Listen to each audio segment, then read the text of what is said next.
I go by RB, and this is Philly Take with RB. If you guys are enjoying the content of the channel, be sure to smash that like button and hit that subscribe if you are new. We are on the road to 2K subscribers. Getting there, man. Getting there. Appreciate you guys.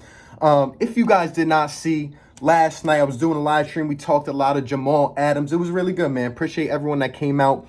And Jamal Adams posted on Instagram replying to somebody's post saying, he appreciates it, everyone, and there's no hard feelings, but it is time to move on. And like I said last night, guys, there's no way I see Jamal Adams going back to play for the New York Jets. Bridges are burned at this point. It's pretty much done.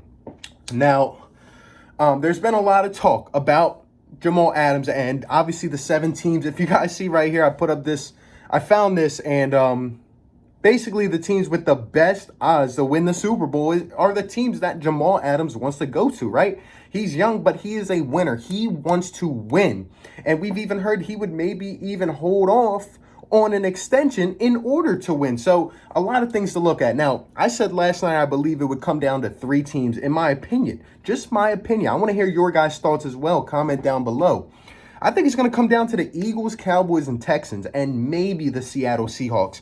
Right now, those are the teams with the best cap situations. Now, I'm talking about this year. Obviously, going forward, it's going to be rough, right? With the Philadelphia Eagles, Howie Roseman would have a lot of work to do. We've addressed that. We're already $53 million over the cap for next year. So a lot of restructuring, a lot of manipulating the numbers would have to happen in order to make this happen and obviously sign him to the big extension that he wants. But I just want to speak on one thing, because I've heard a lot of Eagles fans, and I'm kind of against this. Like, it's really agitating at this point. I'm hearing some Eagles fans throw out Zach Ertz, Miles Sanders upon other names in terms of a trade package for Jamal Adams. Here's what I want to say. Jamal Adams is a generational talent, no doubt, makes our team better. But at the same time, I don't understand why some Eagles fans are so quick to just throw out names like that as if they don't have a enormous impact to the Philadelphia Eagles. Zach Ertz, the guy has made 3 straight Pro Bowls. The guy, in the last 5 years of his career thus far, has over 800 yards. In 2017, I think he had like 824 yards. 2018 had 1,100 yards. He was up there at the top of the league. It's insane. This past year had 916 yards. The last 3 years, he has 22 touchdowns. Guys, so I understand.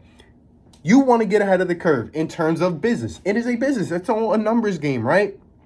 Zach Ertz is going to look for an extension, blah, blah, blah. But look what I'm saying. Sometimes you have to just look a little bit past the numbers. And, of course, you always have to keep it in mind. But look, Zach Ertz is a cornerstone of this franchise. Zach Ertz is a leader. I'm sure he's one of the biggest voices in the locker room. To me, every time I hear the guy talk, he seems like a guy that others can follow. And Zach Ertz has come up big when we needed it. The past couple years when guys are dropping balls left and right, one guy that we can assure to always throw out there who's going to run great routes. I understand. He's just like all the other Philly athletes. They get targeted based off 1 or 2 things they can't do. He's not a yak type of guy. But look at all the things he can do. When we talk about the top tight ends, he's always up there at the top. And Zach Ertz is still a top tight end in the NFL.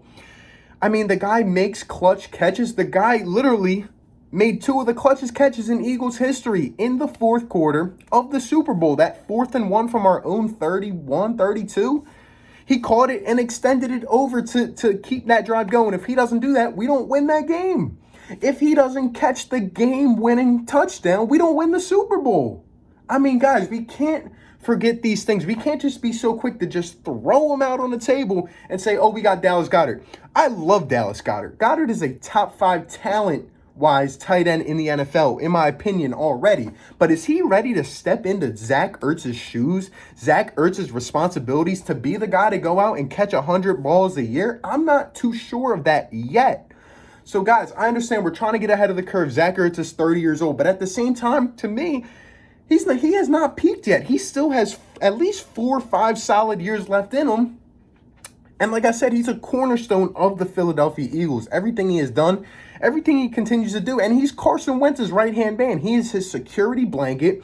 He has been there, and he is consistent and catches balls.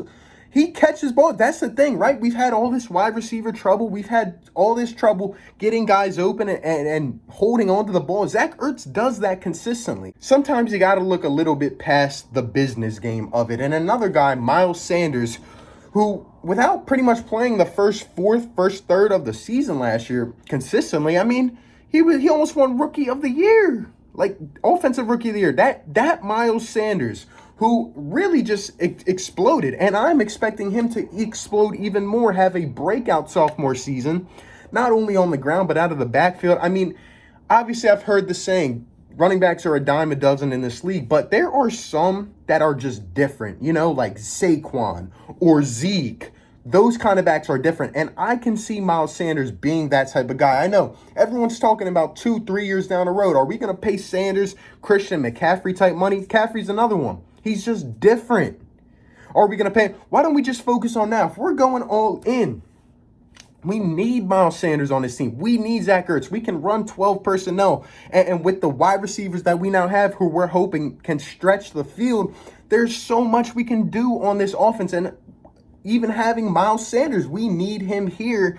What he's shown so far and what we expect him to do, we can't just look too far ahead all the time. You always have to keep that in mind. But with pieces like Ertz and Sanders, who are so essential to this franchise succeeding, I'm just saying, I don't think we can just be so quick to just throw them out there on a limb saying goodbye. Now, if you're giving me a guy like a Derek Barnett who has underperformed so far based on what we expected him to be, if you give me a guy like a Jalen Mills who's unknown what he's going to do at safety, a guy like that, I understand, along with a first and maybe a second or a third. I get it. But not Zach Ertz, not Miles Sanders. Look, man, I mean, we as Philly fans know, right? We've seen players in this city.